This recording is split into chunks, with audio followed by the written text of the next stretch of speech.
下午好，现在是2024年5月4日下午4点，周五。申宁期货期权实盘账户最新持仓情况，这是账户 A，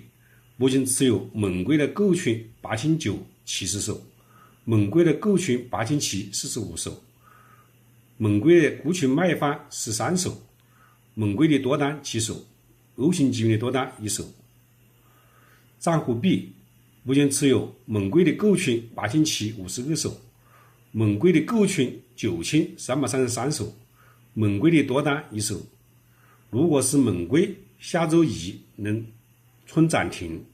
那么购权 C9000 理论上有100倍的涨幅，切入成本价是 3.6， 那么它如果分涨停的话，